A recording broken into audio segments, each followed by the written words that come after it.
AITAH for walking out on a blind date my friend set up for me. It's been 2 weeks since my husband died. I just really need some clarity on this situation. I'm a 23-year-old female who lost my husband, a 25-year-old male, weeks ago in a car accident. He was the love of my life, and I'm still not used to waking up without him every day. We had big plans for our future, and it all came crashing down in a heartbeat. We met on his uncle's farm. He was a farmhand, and it was love at first sight for me. I'm also 4 months pregnant, but I haven't told anyone yet. I was planning on telling my friend when I was feeling better. My best friend Lee has been my shoulder to cry on during this time. She helped me with his funeral and anything else I needed, as I'm no contact with my biological family. Story for another time. She is currently dating Barry, and they usually hang out in a trio with Liam. When I first met Liam, he hit on me hard. He tried everything, including comparing himself to my husband and making weird comments like our kids would be cuter than if I had kids with my husband. He's also made strange remarks like I need a city boy while motioning to himself, even though I'm a country girl through and through.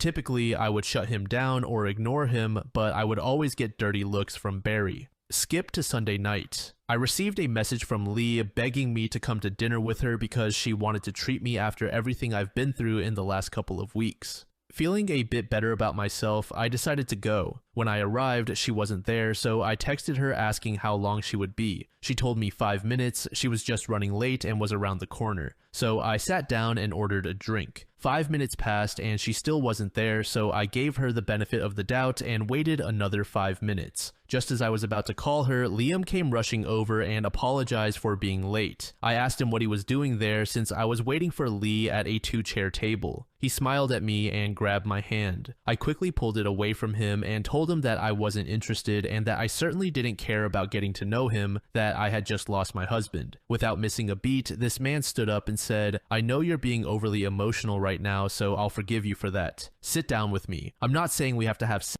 right away or anything." I was disgusted. I shoved past him and went home as fast as I could. When I got home, Lee messaged me asking how dinner went with a smirk emoji. I called her, and when she answered, I didn't let her get a word in edgewise. I yelled at her and asked how she had the audacity to do something like this just weeks after losing my husband when she had been the one holding me together this whole time. I asked her what game she was playing and told her that the only reason I wanted to meet tonight was to tell her I'm pregnant. Then I hung up on her and texted her that I needed time and didn't want to be contacted by her for the time being. Last night, Barry came to my house and asked to talk. I said no, and that if he didn't leave, I'd call the police. He told me that I broke Lee's heart and deeply hurt Liam. He insisted that now would be an even better time to get to know Liam because he could raise my child with me. When he took my open door as an invitation to talk, instead of engaging with him, I hit him with my shoes and chased him to his car screaming. I'm actually embarrassed that I did that. All day today, I've been flooded with messages from friends and the trio themselves shaming me for pushing away the people who care about me most and saying they don't even recognize the person I've become. The thing that hurts me most is that my husband would know what to do. He would tell me how to fix the situation, and now I have no one to talk to. I'm just so numb inside. I have a therapy appointment tomorrow, but am thinking of calling my husband's mom, even though we've barely spoken since the funeral. Any advice is appreciated. Please excuse any typos. I'm just so exhausted. I do not think OP is wrong at all for reacting the way she did. Perhaps I'm reading too deeply into it, but the vibe I'm getting is that OP's friend has a fantasy where she sets up her best friend with the guy she selected, sort of as an ego boost. I believe that this type of event is enough to warrant OP cutting off her ties to this friend group.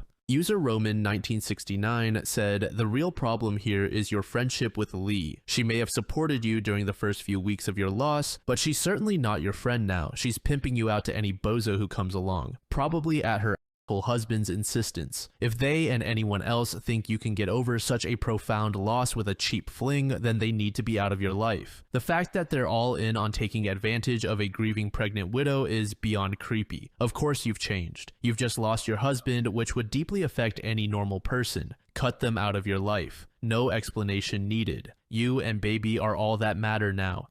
friends have absolutely no place in your life now. I'm deeply sorry for your loss. User, if I were in your shoes, said NTA 1,000 times over. That is way too soon for any of that. I know women who have taken years to start dating again, and I am truly sorry for your loss. You need time to grieve. Take the time you need. There is no timeline for it. Take care of yourself and your child. User, my friends call me epic, said, freaking vultures. They aren't your friends, they're just vultures with a savior complex. They think saving you is their calling, and they don't care at all about your feelings. I'm so sorry for your loss. It's good that they are showing who they are now, though. It's time to trim the excess fake friends. NTA. Update. I just wanted to start off by saying that I called my mother-in-law Louise. After making the post, I felt it was important to tell her about the baby because, just like some of you said, she is overjoyed about the news. She didn't answer my call, but instead drove straight over to my house. I honestly didn't know what to say to her, but we just hugged and cried all night. I didn't have the best delivery about how I am pregnant, probably due to all the crying, but she just lit up and was so happy. It's the first time I've seen her this happy in all the time I've known her, so at least I have some support. My father-in-law came over after he finished work because Louise told him he needed to come to my house, and he was also overjoyed about becoming a grandpa. Louise offered for me and the baby to move in with her, and I agreed. She said that I can sleep in my husband's old room, which was a little bittersweet. When I told her what was going on with Lee, Liam, and Barry, she was furious and told me not to worry about it because they have my back. After a lot more crying, my father-in-law told me that my husband would be so happy to have this baby grow up on a farm like he did. Overall, our conversations last night were something I really needed. Now I'm just going to answer some comments. No, this isn't fake. If you choose to believe that, then that's fine. But don't drag my husband into it when you don't even know him. Liam didn't kill my husband. It was a car accident, and my husband died on impact. Nothing crazy went on, it's just awful, but it is as simple as that. Lee was my friend for a long time. She was genuinely there for me when I went no contact with my parents, and I thought she was a decent friend. Now, knowing the truth, there are many things I can think of that she did that were red flags. Personally, I think I ignored them because I had never been close to anyone like that other than my husband. Liam is a loser. From my chat with Barry, I learned that he's always had feelings for me and has never given up because apparently I'm his type. He isn't and never will be. Yes, I ordered a drink. I didn't think I needed to disclose that it was lemonade. It was simply soda, nothing wild. I know I'm pregnant and would never do anything silly. I'm not magically pregnant. My husband and I both wanted children young and were trying for about a year. We just didn't disclose that we were trying because we thought it was weird to tell people we were having an extra amount. My husband and I are very private people and kept a lot of it that way. As for the trio, I've blocked them. None of my family are reaching out because they simply don't know me anymore. The only friends who are reaching out are mutuals of either Lee or Barry and one of Liam's other friends. I was confused about whether I was an asshole for leaving Liam standing there and yelling at Lee. I was so upset and confused about the entire situation. Thank you all for your support. I will update on what happens because I know Liam will not give up until he's in jail. I seriously hope it doesn't come to that, but the fact that he drove past my house twice is unsettling. I'm hopeful that moving to my husband's parents' farm will put me and my baby on a better path. Mini update. Firstly, some good news. I found out that I'm having a little girl. I'm actually feeling a little bit better today and thought I'd update. I moved in with my in-laws the morning after they had come over. We went to the police and unfortunately, there is nothing they can do unless he trespasses or comes into physical contact with me, basically until the situation gets worse. However, I did take the initiative to move, so they think he will be less of a threat now that I don't live in that house. They did take screenshots of his weird, creepy messages and noted that he has been driving past relentlessly. After a few days, we came into town to go grocery shopping and saw Lee. She went to approach me, but my mother-in-law stared at her and yelled, "No!" Lee looked awkward as my mother-in-law continued, "Yes, I'm talking to you, Lee. Go bother someone else with your bullshit." Lee ended up walking away, which we thought was good. I was greatly overwhelmed, obviously, about seeing her, and my anxiety has gotten worse since the blind date. I think I was also anxious because Lee is never without Barry, so I was very worried. When we had finished shopping and were walking back to our car, Lee and Barry were waiting for us. Again, my mother-in-law started screaming. She was yelling that he was scum and they were trying to take advantage of a pregnant woman, basically doing anything to embarrass them and draw a crowd. Lee and Barry left again, not without looking scared. Since then, I moved to the farm and it has been drama-free. I had an appointment yesterday and found out about my baby girl and that I have high blood pressure, most likely due to stress. We'll have to watch it just in case of preeclampsia, as my biological mother had it. My husband has always wanted a girl, so I know she is a gift from him. Apart from the grocery store incident and the police visit, it's been very positive for me being with my in-laws and their dog, Spud. Thank you again. Final update. Thank you to everyone who helped me with my issues regarding Lee and the others. It's over. I was attacked and suffered greatly. I lost my baby a month ago and I will be logging off for a while. I wish everyone a Merry Christmas and a Happy New Year. Thank you for your kindness. Enjoy your holidays. User Rawana133 said, "Oh shit. Not the update I was praying for. I am so sorry for your loss. Take all the time you need and may your ex-friend and her psycho friend rot in the deepest pits of hell. I'm praying for your healing and future happiness." User 1Yak said, "You have experienced more loss in such a short time than many do in a lifetime. Words will never be able to do justice or properly express what you must be feeling. I truly wish you the best, and I hope that with time, you find things that make you smile and bring you happiness. You have an entire world of people wishing the best for you. I hope you find an outlet for your emotions and give yourself space to be a little crazy for a bit because you've earned it. Sending all the love and hope I can from an electronic keyboard. Sincerely, a stranger who is also far too familiar with loss." User Blue Wolf said, "Oh, OP, this is not the update I had hoped to hear. I'm so terribly sorry this happened to you, and I can't begin to imagine how you feel. However, I hope this might bring you some comfort. The DNA from your baby will stay a part of you for decades. She will always be a part of you, both in your heart and in your body. You'll be carrying a piece of her wherever you go for a long time." This next post was made in the relationship advice subreddit by a throwaway account. The post is titled, "My wife lost a lot of weight to gain the attention of her work crush. How do I move forward? After we had our kids, my wife gained a lot of weight, like 80 pounds, and honestly, I was fine with it. I thought she was still hot, and my desire for intimacy never waned. So for a while, she was fine with her weight too. Fast forward 5 years and all of a sudden, my wife gets really into fitness and nutrition. She buys a Peloton, goes on a strict diet, loses all the weight and then some. She looks like she did when I met her in her early 20s. She looks great, but like I said, I thought she looked great when she was heavier too. Then one day last week, she comes home from work and I can tell something is really bothering her. I ask what's wrong, but she's just evasive and distant. This lasts a few days before she finally breaks. She tells me that the reason she was so determined to lose weight was because she wanted attention from a guy at work she has a crush on. She said that all the women have a crush on this guy and she just wanted his attention. Well, apparently she got too much of it on the day she came home, so upset. He had apparently been flirting with my wife for a few weeks, and that day he asked her if she wanted to have dinner with him after work at a restaurant that just so happens to be in a hotel. He heavily implied that they could get a room afterward or even skip the restaurant and just get room service. She tells me that to this point it was all just a fantasy in her head, but now it was real and she snapped out of it. She realized that she'd gone way too far. She declined his invitation, of course, and felt she needed to confess what she'd done to me. I was crushed and still am. First, I'm actually upset, she told me. I know this is some form of cheating, but I didn't suspect anything. She could have just kept this to herself and not passed her burden onto me. So the thought comes to my mind that maybe she wants me to dump her so she can be with this guy, and that's why she is telling me. So I ask her that and she breaks down crying. That's not what she wants, she says. She loves me and just wanted to be honest with me and apologize. Nothing physical happened, I'm pretty sure of it. I can track her phone and also have pretty free access to it. She never hides it, leaves it everywhere, and that phone never leaves work.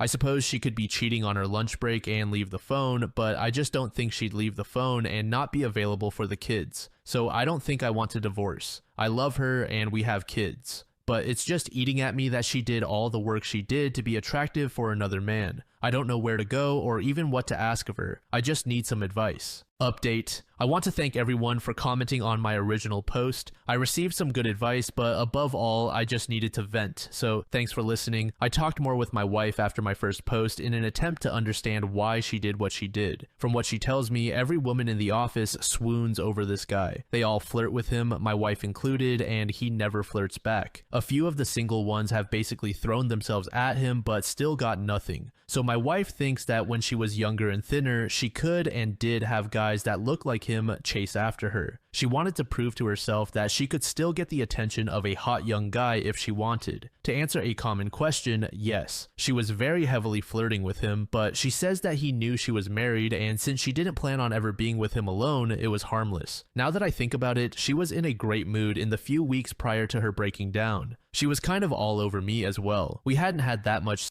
in years. She tells me that it wasn't so much the guy at work heating her up, but how his attention made her feel. Again, I always gave her plenty of attention. Why that wasn't enough to make her feel good about herself, I don't know. And that's really what hurts me most. What I thought of her didn't matter. She says what I thought did matter, but she asked me if she walked past me on the street at her heaviest, would I turn and look? I don't do that with anyone, but I would still have found her attractive. I guess I see the point she is making. When she was younger, she did get a lot of head turns and got used to that. She liked the attention, and when that all went away, it made her depressed. In the end, I think we will be okay. I'll get over this, but as of now, I'm not letting her know that. I told her she needs to go to therapy and work on why she needs this external validation from people she doesn't care about. She agreed to do that. Like I said in my original post, I don't think she did anything physical with him. We have Lifestyle 360 and I see where she goes. She goes straight from home to the office and back every day. She either brings lunch or gets something delivered. I just don't think anything happened. I acted cold toward her for a few days. It may have been a little cruel, but I wanted her to sweat a little and think I was questioning the relationship.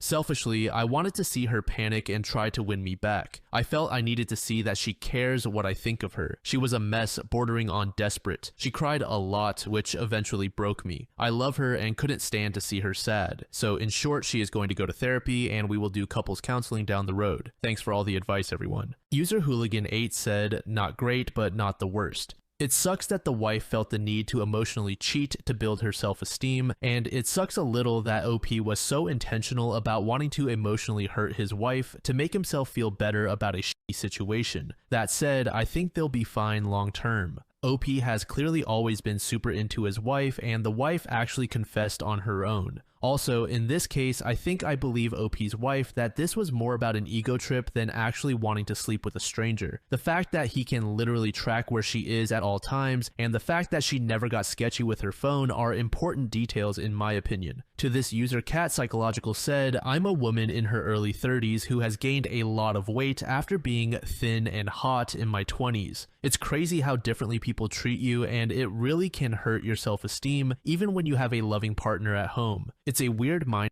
realizing that the positive attention you were used to was just because of your appearance, and even more of a mind when you realize just how much of your identity and self-worth was tied to people finding you attractive. I'm not excusing her emotional cheating, but I can understand how hard it is to change your entire mindset about your self-worth. User Dave Kayao said, it was sad to watch this guy pull the wool over his own eyes on this one, but it's his life. This wasn't a random approach from a sleazy man. She spent literal months of her life losing weight and flirting to catch this guy's sexual attention before succeeding. That's a lot of effort, all behind her husband's back. So how obvious did this guy's wife need to be before her coworker felt confident in making that offer? Way more than just flirting. Anything short of a, how about you book us a room so I can show you what I look like after losing that weight, would leave things open for interpretation, which might make him hesitate. But if OP doesn't want to see it, he won't see it, no matter how obvious.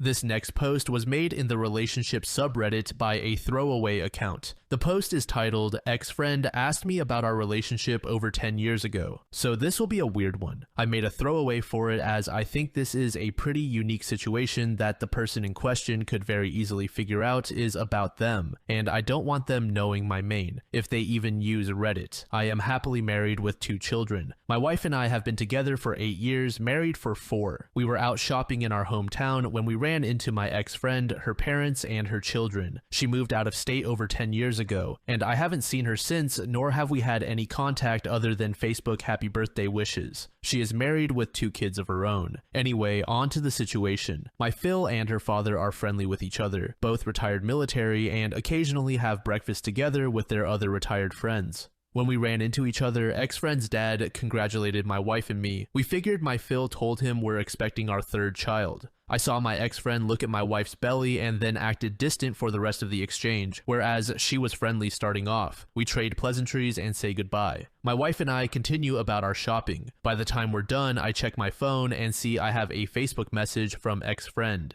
XF, it was good to see you again. Me, you too, the family looks good. XF, yours too. Would you want to grab coffee and catch up? I'm in town for a couple more days.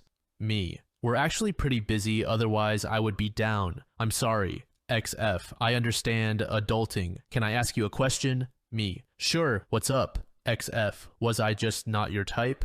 Me, what do you mean? XF, I'm asking what did I do wrong? Me, didn't respond as this was out of nowhere. XF, I pursued you for years. We were inseparable for years and you never gave us a real chance. I loved you. Our families loved us. Our friends loved us together. You just never committed all the way to us. You wouldn't even have sex with me and I need to know why. Was I not good enough? Could you not see yourself married to me and having a family together? I didn't respond and I showed the messages to my wife. She knows of this girl and my reasoning for her and I growing apart. My wife told me to be honest with her, but I'm not sure if that's right. It feels mean. I'm going to give my POV on our friendship and I'm hoping I can get some advice on where to go from here. Basically, she and I met through friends in high school. I was very interested, but she was dating someone at the time. She ended up asking me out a month or so later and we went on dates and kissed a few times, though we never had the conversation on being official. One night while riding in the car, her BF called her and asked when she'd be over. She didn't have it on speaker, but I could still hear the conversation. She told him I can't talk right now and he asked who she's with. She didn't tell him. He later figured it out and messaged me on Facebook asking if I knew they were still together. I apologized and said I didn't and would cut things off. I called her and she started crying, saying she didn't have the courage to tell me they were still together, but she liked me so much and was going to break up with him. I cut her off anyway. Fast forward a few more months and she reaches out and we go through the same motions. Her wanting to be with me but always having another guy messaging her that I would catch out of the corner of my eye. This lasted years. Throughout college and our early 20s, it was always the same. She'd reach out, we'd reconnect, and things begin getting serious again. I'd check her social media and see she just broke up with someone. We even went on vacation to the mountains together for a weekend and the same thing. She had literally just been there a month ago with her ex. The worst part is both our families really did love us together. My parents were never rude to my girlfriends but would ask me how XF is doing these days. Or snide remarks about how her parents miss me. Hell, even my now Phil at one point mentioned that X's dad brought up how he really thought I'd be his son one day.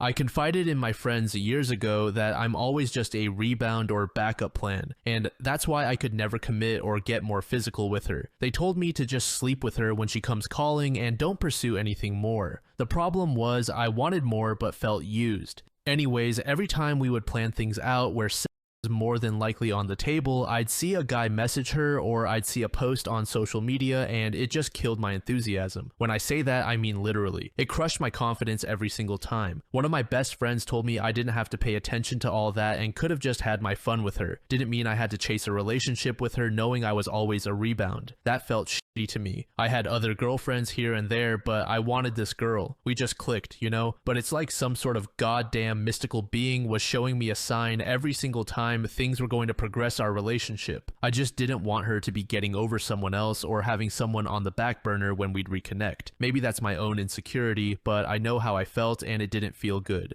So I slowly distanced myself. After a short amount of time passed, I met my wife, she met her husband, and our lives moved on with little to no contact until the other day. I haven't responded to the message and it's been 2 days. I was thinking of just lying and saying it's not her fault or just not responding, but my wife is insisting I tell her the whole thing. I know this is a word wall, but I'm honestly conflicted. I told my wife I was going to ask others for their opinion, and I'm considering the internet as my others. User The Taco Life said, OP, she is doing exactly the same thing she always did with you. I would bet all of the cash in my wallet that if you were able to look into her life, her marriage is crumbling or her husband isn't paying enough attention to her. You were the great white whale that got away and she is trying to test the waters to see if you're down to do the same old song and dance. Now, it's even more of a challenge since you have a happy family and marriage. Don't engage with her. This sounds exactly like the same cycle you described from your young adulthood. User Blue Eagle said, I think your wife is right. Something along the lines of, it all worked out for the best. I went on to meet the love of my life. But as for why we never really went out, honestly, I never got the impression you were ever really serious about it. It felt like you were always playing the odds. I didn't want to be one of many, I wanted to find the one. Luckily, I did, and we have a happy family. I wish you and your family the best as well. And then stop replying if she continues. User Jingoistic Bell said, don't respond, this is not something you want to engage with. It's opening a door to a pointless conversation, an effort at flirtation, and so on. Alternatively, you can bring the nonsense to a full stop and just tell her you haven't thought of her in 10 years and can't begin to answer the question. Update. Thank you everyone for your responses. I decided to listen to the majority and responded to ex-friend A. The response was well received and we chatted the rest of the week before meeting up on the weekend before Easter. The short of it is that we're both leaving our partners. A and I are going to try this relationship again now that we've completely opened up to each other about our true feelings. Thank you all for the encouragement to do this. I couldn't have done it without you. April Fools, I would never. The real update is pretty anticlimactic. Unfortunately, I ended up just never responding to A. It had already been 5 days by the time I read through every response, and I decided to just let it go. My wife was fine with that, but told me to block her if she messages again. We did a couple of Easter egg hunts with different family members yesterday, including at my FILs. They have a decent sized property and host quite a few people, so I wasn't surprised to see non-family members. I was, however, surprised when A's parents were there with her children. After all the adults scattered to hide the eggs and the kids started their search, A's dad came over to chat with me, nothing out of the ordinary, and we shot the breeze for a few minutes.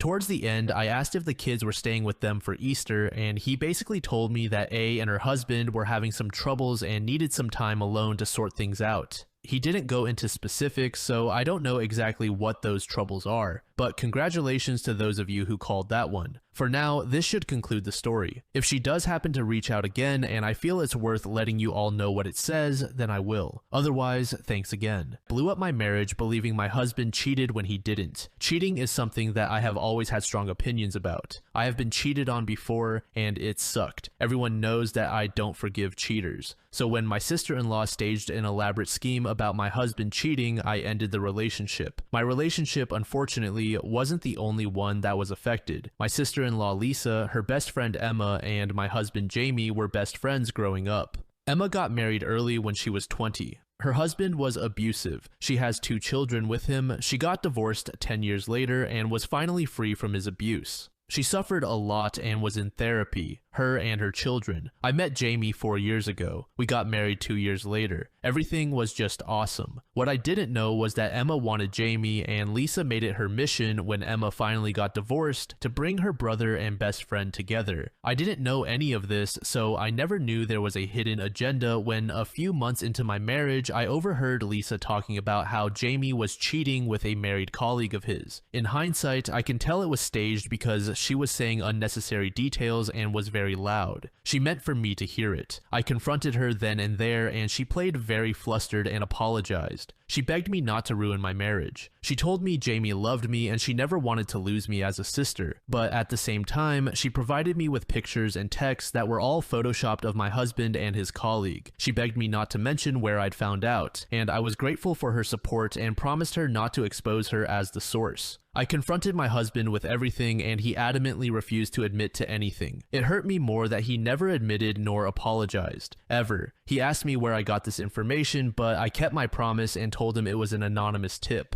I also went so far as to contact the colleague's husband. At the time, I thought it was the right thing to do. The colleague is this very beautiful woman that my husband worked very closely with many hours a day. I was a bit jealous of that and confided my fears with Lisa. She used it against me. I asked for a divorce and the colleague's husband did too. After that, Lisa, who I thought was my friend, who called me her sister, disappeared from my life. Like I never existed. Even when I bumped into her, she was short with me and indifferent. Months went by and I was still heartbroken, processing the separation. My husband stopped trying to make me see reason and agreed to divorce. He said he wanted to move on. I started having doubts. Why was Lisa doing this now? She was my friend and wanted the best for me, yet now she didn't even answer my texts. I follow both her and Emma on Instagram and started seeing how Emma and my husband gradually started hanging out. At least once a week, Emma or Lisa shared stories about my husband with Emma and her children. What I did next is very questionable, and yet I don't regret it at all. I was desperate and needed the truth. I was still very good friends with Lisa's on-again, off-again boyfriend Mike's sister.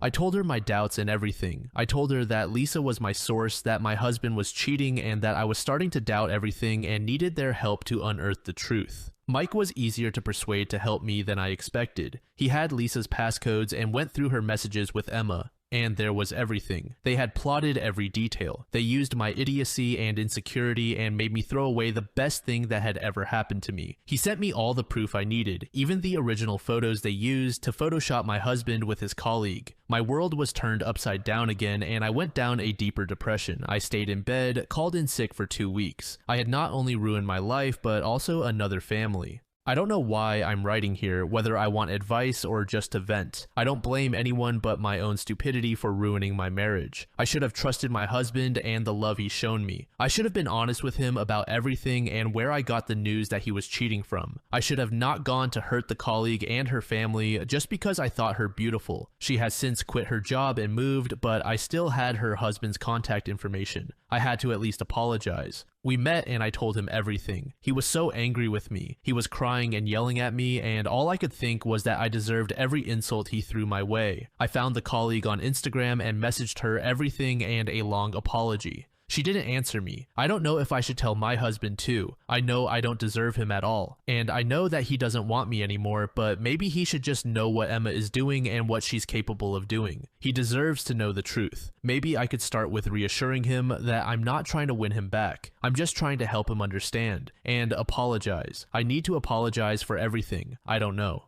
Update. I have an update. Thank you for being so supportive. I honestly didn't expect that, given how long and boring my story was. I remember being so desperate and wanting to tell everything from the beginning and put it out there, maybe to try and make excuses for myself and for what I did. I appreciate that you wanted to help. I decided not to meet up with Jamie. Every time I tried to text him and ask for a meeting, I panicked. That wasn't a good sign at all. I wanted him to know everything in detail, but I tend to be all over the place when I'm panicking, so I decided to email him instead. I made a lot of drafts, cross-checked all the information, and waited a whole day before sending it, adding some details here and there that I had forgotten to include. I sent him all the manipulated pictures and the originals, along with every screenshot Mike sent me from Lisa and Emma's conversations. I made it clear, however, that I wasn't trying to manipulate him into taking me back because I knew that what I did was unforgivable. I wanted to warn him about who he was dealing with. I told him that I had been watching Emma and Lisa's Instagram and had seen that he was getting cozier with Emma. I wanted him to know all the facts if he was dating her. Just the thought of him dating Emma, I can't. I texted him that I had sent him an important email. He didn't answer me. On Wednesday, when I came back from work, Lisa, Emma, and Emma's 2 children were waiting for me outside my building. When I let them in, stupid me, Lisa started yelling and threatening me. She told me to call Jamie and Mike to tell them that I had made up all of this because I'm a pathetic loser. She warned me that I didn't want her as an enemy because she would make my life miserable. Believe me, you don't want me to make destroying your already miserable life my mission. Emma just smiled the whole time. She later said that my husband always had a crush on her and that he wouldn't believe my nonsense because he could finally be with her. The thing is, it felt like Lisa was more angry that Mike knew what she did rather than about her brother knowing. She really was annoyed with Emma and told her to shut up all the time. I couldn't get them out of my apartment, so I just left and called Jamie. I told him that they were at my place and that I couldn't get them out. 15 minutes later, I saw them leave. Jamie then texted that he wanted to come over if I was alright with it. He told me that he was very hurt that I would doubt him like this and believe rumors. I told him everything again without panicking. I explained that I loved and trusted Lisa, she was like my sister. I asked him to put himself in my shoes. If he happened to hear Lisa talk about me being unfaithful, would he have any doubts about his loving sister's intentions? He stayed the night and left the next morning. We have been texting several times a day and talking on the phone and FaceTime every night since then. He says that he loves me but doesn't know what to do. He is very hurt by his sister and Emma, of course, but even by me. He hasn't talked about canceling the divorce process yet. I'll just have to wait, which is understandable. I've turned his life upside down twice in such a short period. On a happier note, my husband's colleague and her husband are back together. My husband met with them and apologized. I've already told them everything, but my husband felt the need to apologize personally. Mike has ended it with Lisa. Lisa and Emma's relationship is very strained now. Both have blocked me from Instagram, of course, but apparently Lisa is blaming Emma for Mike leaving her, while Emma has tried to throw Lisa under the bus by telling Jamie she was innocent in all of this. I really hope my husband forgives me, and I promise that I will make it up to him and love him. This happens too much on Reddit. I firmly believe that partners should trust each other over their friends 9 times out of 10. Of course, it's fine to feel somewhat uneasy when you hear things like this coming from your friends and family. However, jumping to conclusions and acting the way OP did is childish. That being said, the true in all of this is obviously OP's friend for orchestrating this plot. I don't blame OP's husband if he doesn't want to reconcile, since not having the full trust of your wife is definitely a big hit. User Bored German said, I understand that he was upset, but man, photos and texts and actual evidence are just really difficult to immediately discard. I hope if this is real that everything works out. User Grumpy G said, hope they find their way back together. To be fair, she even had pictures and a history with cheaters. Not everyone knows about the wonders Photoshop can do. I was surprised to see how much you can change and manipulate nowadays. The sister-in-law knew how to push the right buttons.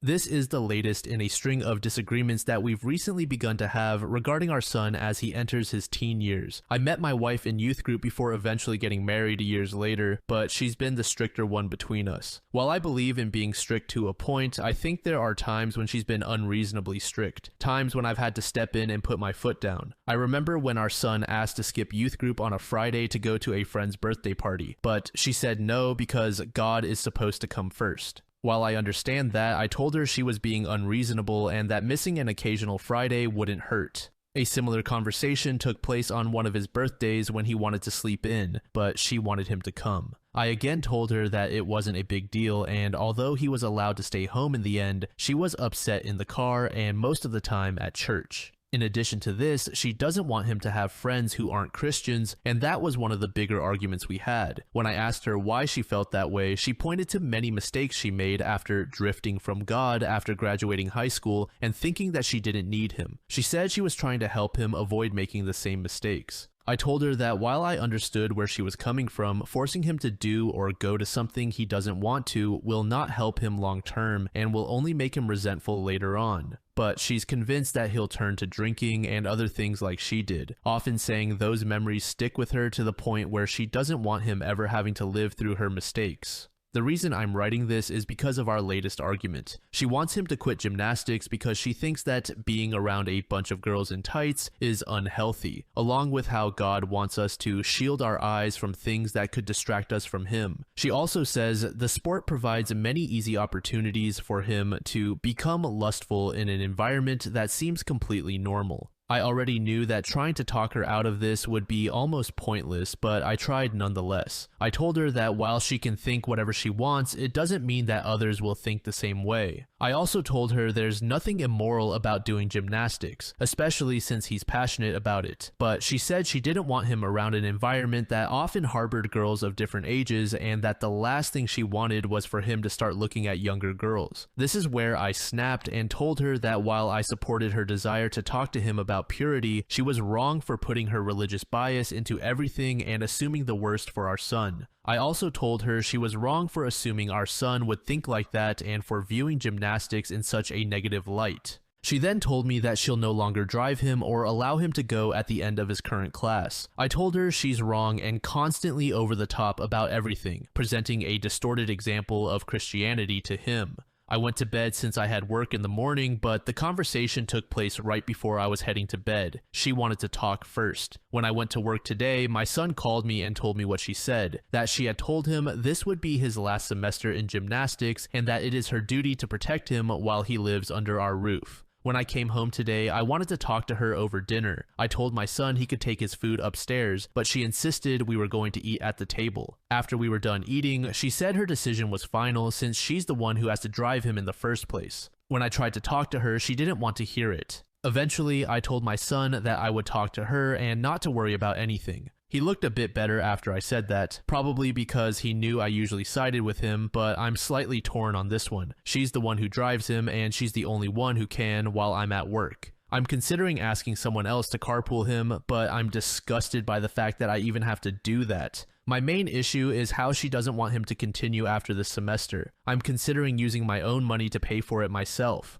However, since our finances are combined, I know she'll throw a fit about it, and there's still the issue of how he's getting there. I'm open to any advice on how to make this work. I believe she's wrong and that he shouldn't have to quit just because of her assumptions, but I also know that the real issue lies within our marriage. I've suggested counseling to her, but she refuses to go. So I went by myself for a while, which did some good. I want things to work out between us. I understand she's been through a lot, which is why she's so adamant about him staying close to God. However, I disagree with how she's going about it and am questioning whether I'll ever be able to fully get through to her. User Because Fun said, ironically, I think your wife is creating the very environment that causes people to leave the church once they're on their own. This sounds like religious trauma in the making. A deleted user said, wow, your wife seems very controlling. I can understand where she's coming from. She's had bad experiences that she doesn't want your son to endure, but that is part of life. He has to struggle with things at some point or he'll end up in the real world not knowing what to do or how to cope. She can't shield him from everything scary forever. On the topic of the gymnastics thing specifically, I don't know your son, but you do. Is he the type to lust after girls? Based on your description, it sounds like he isn't that kind of boy. Men and boys aren't animals purely driven by sexual desire. There's such a thing as self-control, and self-control starts with good values, which, like I said, sounds like your son has. If he knows his values, chances are he won't lust after the girls in his gymnastics class. User Life is Pass Fail said, your wife is creating an angry adult who will resent all the grief she's causing him. He won't be some slick-suited Christian leading a chorus on Sunday morning. He'll be an angry young man who doesn't tell his mother anything about his life so he can bulletproof himself from her. I know because I lived it. My mother interfered with my interest because of religion and it hurt my life. My uncle introduced me to martial arts when I was 8. I loved it, and it was good for me both mentally and physically. By 12, I started being invited to the adult class. I was good at it, but then my mother rediscovered her Southern Baptist judgmentalism, and I wasn't allowed to go anymore because there was a startling 2-minute meditation opening and closing the classes. Karate was a good example, but there were many things. She filtered all new information through this religious fear filter and was always hassling me over benign and ordinary rites of passage that every young person goes through. It was a frustrating childhood, and rather than being supported, she just made it harder. I couldn't talk to her about anything. You need to warn her about what she's doing because in her effort to protect her son from the world, she may make it harder for him to learn how to deal with that world.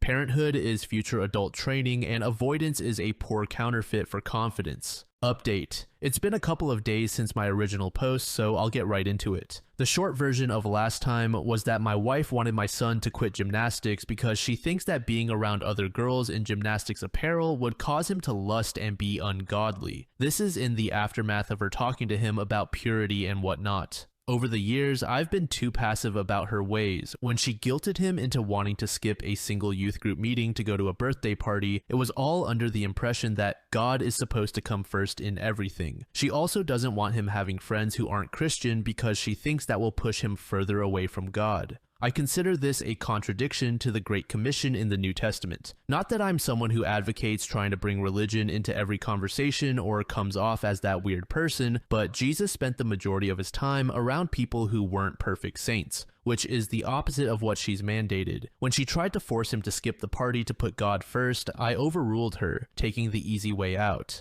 When he wanted to hang out with friends who weren't necessarily Christians and she threw a fit, I wanted to tell her that that's a form of prejudice, judging someone based on an imaginary image in our heads that has nothing to do with their actual character and before even meeting them. But I took the easy way again and just told him he was fine to keep those friends, even though I believe that shouldn't have been an issue in the first place. I did the same thing regarding the purity talks she wanted to have with him. I agreed and let her have them, although I was rather quiet during those talks. Now I regret that and realize just how much of a mistake it was for these reasons. Being completely honest, this whole situation that has been brewing for years has made me grow tired of her religious nonsense and somewhat of religion as a whole, since it can sometimes become a scapegoat for petty beliefs that people want to promote under the guise of something noble. I think it's very manipulative. For years, I did nothing because the thought of separation and the opinions that would follow from our church, parents, and friends would be overwhelming, considering how some really consider it taboo to get divorced, even if it's none of their business. But to be honest, I don't really care anymore. I've been growing more numb to religion over the past few years because of her, and after hearing her suggest that our son would look at girls in an environment he's grown up around for years in a lustful way, it just doesn't sit well with me, and that's putting it nicely. She's sexualizing a sport and suggested that our son could become a predator if he stayed, which has resonated more than anything else she's ever done. It also makes me wonder if she doesn't have that kind of mindset herself already.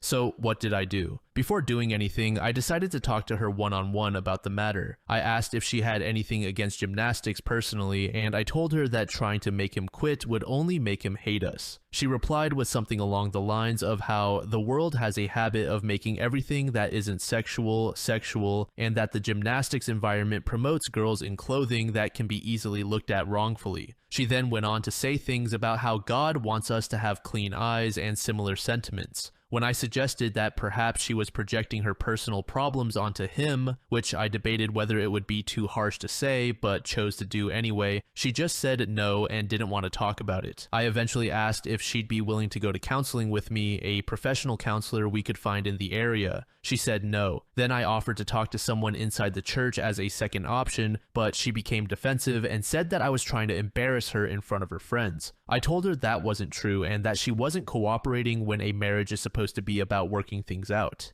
She then got upset and said that I'm wrong for allowing our son to stay in an environment where he'll grow older as younger girls keep coming in, and that it says a lot about what I'm comfortable looking at by allowing him to do so. At that point, I was done because I felt she was accusing me of being unfaithful simply because I don't think he should quit gymnastics. Sure, I could talk to other parents and try to arrange a carpool, and I could drive him myself if I could get off early enough from work on some days, but I can't control what she does at home when I'm not there. She has already talked to him behind my back on numerous occasions while I'm at work, trying to explain why she wants him to quit and whatnot. If she doesn't want to talk or cooperate with me, then what more can I do? I talked to my son and told him that we'd be going up to my parents for the weekend and potentially a bit longer. I was direct in telling him why. I reiterated that I'm on his side and that she is sexualizing a sport and minors in a way that is very inappropriate. The last thing we need is to deal with that as he goes into his teen years. I also apologize for enabling her for so many years while being afraid of the idea of separation. While I heavily debated whether or not I should be this direct about explaining everything at his age, I chose to do so because I didn't want him to feel like I kept things from him as he grew older throughout this situation. I also told him how it was making me stressed at work and unable to focus on my job, which allowed him to open up and tell me that he feels guilty about wanting to go. I told him that's wrong and that he has nothing to feel guilty about. The fact that she made him even have these doubts is something that didn't need to exist in the first place. My parents are helping me look into a lawyer and other ways to support him. A lot of this is on me for allowing it to go on for too long, but I just want to know how to help him with the guilt he voiced in the aftermath of her words. Besides telling him that I'm on his side and that she's wrong, she's already implanted doubt whenever he's in the gym now, and I just want to help him navigate it as best as I can and undo the damage her behavior has caused.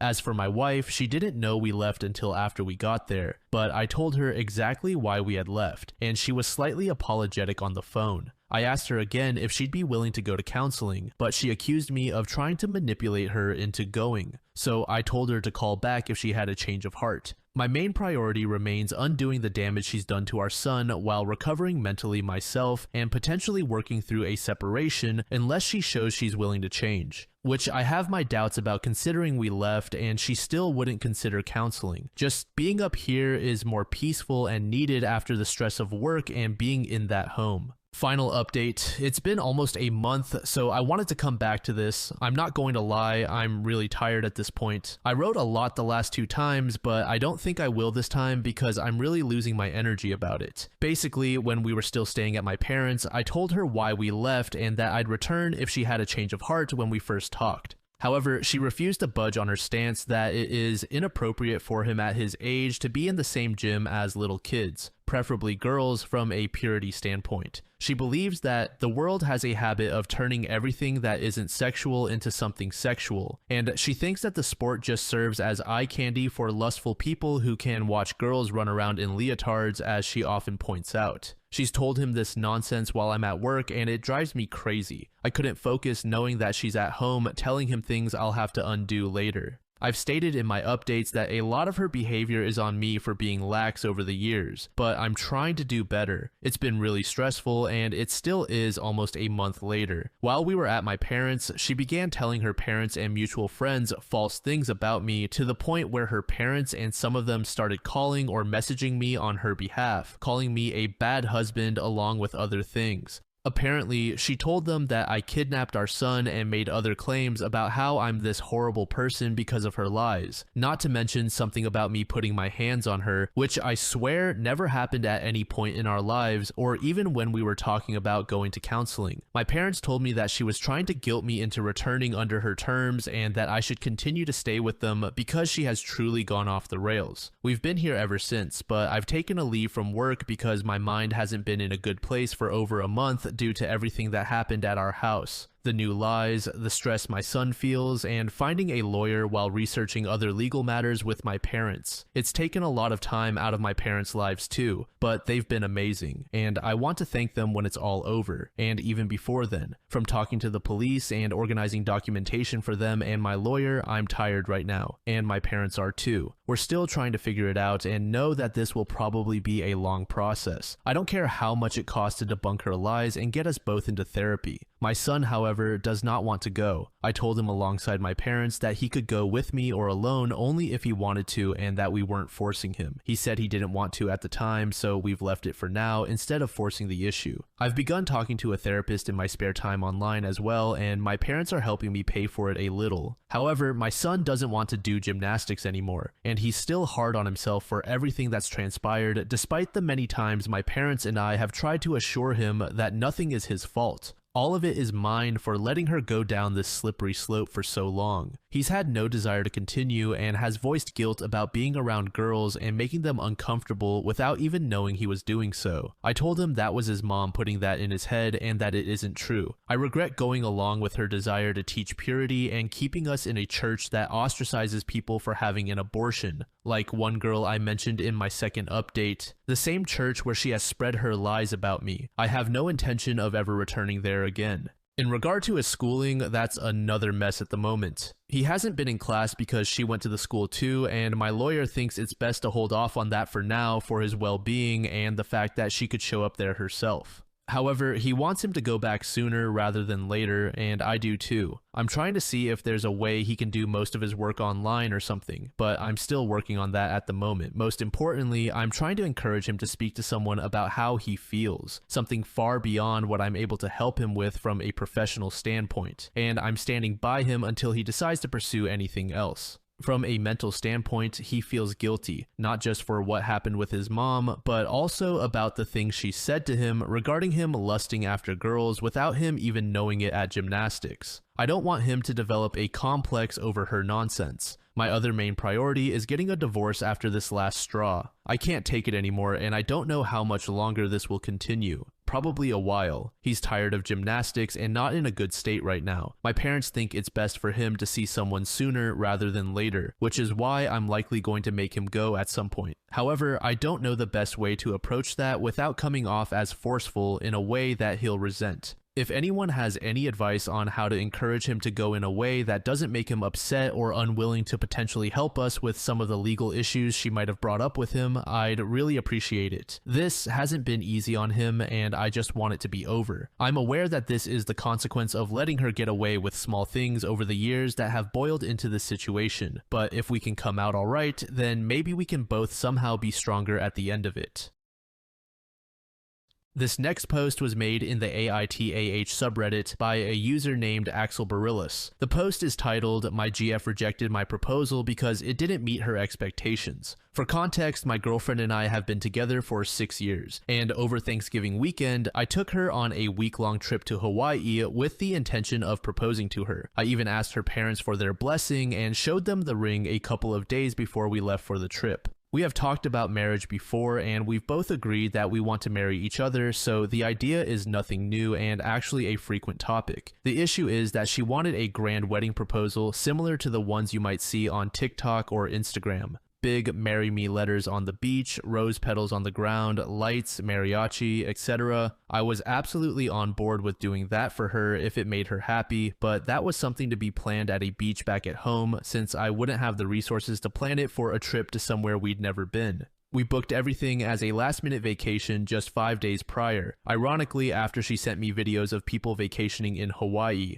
I believed this would be a great opportunity though. I planned to propose to her on the day we arrived. I carried the ring in my pocket all day, waiting for a good opportunity to ask her. However, we had some completely unnecessary arguments, and I decided to postpone because I didn't want to propose after a bitter day. On the second day there, we had booked a reservation to go parasailing. I didn't want to risk losing the ring, so I left it back at the hotel. We didn't get back to the hotel until around 5 p.m. and we started getting ready to go out in the city. By this time, it was already starting to get dark. She had said before that she wanted a sunset proposal, and knowing that I couldn't organize any of the other things she had in mind for a proposal, the sunset was the only thing I had. I missed my chance on that, but we still went out to dinner and drinks. We came back to the hotel afterward because she was tired. I let her rest for a bit, and around 10:30 p.m., I convinced her to go on a night walk with me at the beach. This was when I planned to propose. We got to the beach, the city was very much still awake, and the lights of the buildings and streets combined with the bright moon illuminated the ocean beautifully. We stood there hugging and kissing, both knowing it was a beautiful and intimate moment. I started telling her how much I love her and how I want to be with her my entire life. As I started to get on one knee and reached into my pocket for the ring, she stopped me. "I hope you're not about to propose to me right now. This isn't what I expected." My heart dropped. I got back up and stood speechless before starting to walk back to the hotel. I was in no mood to talk about the situation and told her we should discuss it tomorrow.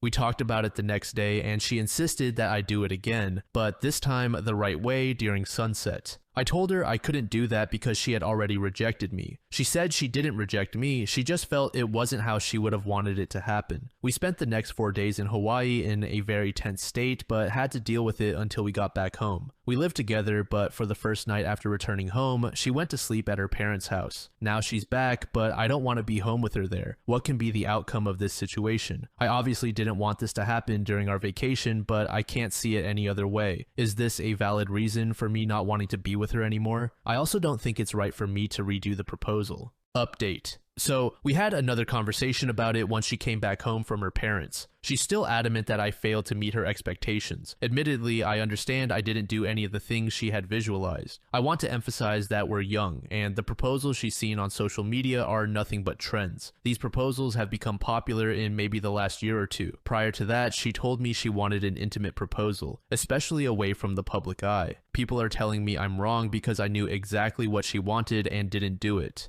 She also tells me that a proposal is solely about the female and what she wants. I think that's bullshit. I know I've told her that I was on board with doing her fantasy proposal, yet I changed my mind about that. I didn't want to plan this huge thing at my hometown beach just for the spectacle of it. I preferred to do it in a way that I knew we'd both enjoy, in Hawaii especially. Something that really bugs me is that she says I made the trip seem like just another trip, nothing crazy or out of the ordinary. This is literally our first ever vacation flight together. The same night that happened, we had brunch, went parasailing, and enjoyed a wonderful teppanyaki dinner. Am I selfish for changing the whole proposal without consulting her? I don't understand why some people say I'm selfish for not doing what she wanted. I still did something that objectively should make any woman ecstatic. My focus now is shifting from wondering if it's okay for me to break up with her for turning me down to wanting to break up because of her general ungratefulness. Another reason why she said it didn't meet her expectations was that we were both dressed casually. She wanted me to give her prior notice that something special was going to happen by telling her to get glammed up.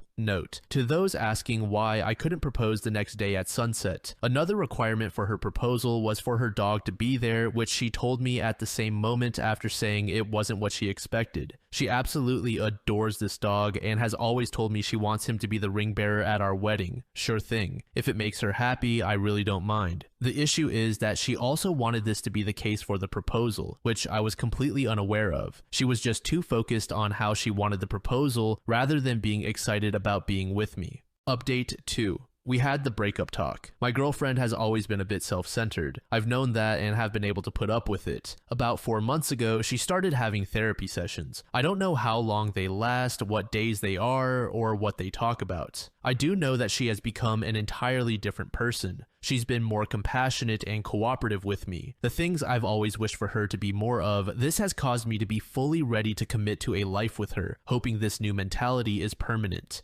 Anyway, she talked to her therapist and told me that she asked her one question: do you like surprises? She tells her, of course, she does. She explains to her that as her boyfriend, I most likely know that and was trying to do something heartfelt and unscripted. No mariachi, glamorous dress, or big letters, just the two of us. She further tells her that if she truly felt in her heart that she wants to live a life with me, all of the other superficial stuff shouldn't matter. She's apologizing to me, telling me she really regrets doing that, and assuring me she would have said yes anyway. My biggest regret is I'll never really know what she would have said, though in my gut, I'm not 100% sure she would have said yes. Her first thoughts when that was happening were completely dismissive of me and disrespectful, something that for once I feel like I can't take anymore. I'm standing my ground, telling her I've swallowed my pride way too many times in the past and we should go through with it. I'll be sleeping on the couch, she'll be packing her things tomorrow and going to live with her parents. User I am not that guy said, there's a chance you won't get past this. However, my first thought is that it foreshadows a very demanding partner. Does she have other unrealistic expectations about money, cars, vacations, clothes, etc.? Because those can be real detriments to living as partners together. User Rodent said, I'm very sorry, but this reminds me of several of my friends whose marriages and engagements broke down. She especially gives me the vibe of one friend's ex-wife, who went into a deep depression right after the wedding because, and I quote, she was living her biggest dream while planning the wedding, but now it was over. That was the point my friend realized she just wanted to be married, and it didn't matter who it was with. When the way the proposal is done is more important than the actual proposal for one person, that says a lot about that person's character and how they view the relationship. I suggest you move on to better people. User Potions to Pills said, my now husband proposed as soon as he had his hands on the ring. We ate a few slices of pizza at a park we'd never been to and couldn't find again if we had to. No connection to it at all prior to the aforementioned proposal. He got down on one knee and I thought he was tying his shoes. We had also been discussing marriage, so rather than saying, will you marry me, he said, let's make this official. No grand gesture, no planning. He had the ring. It was burning a hole in his pocket for the entire 2 hours he had it. I still said yes and married him, 15 years this year.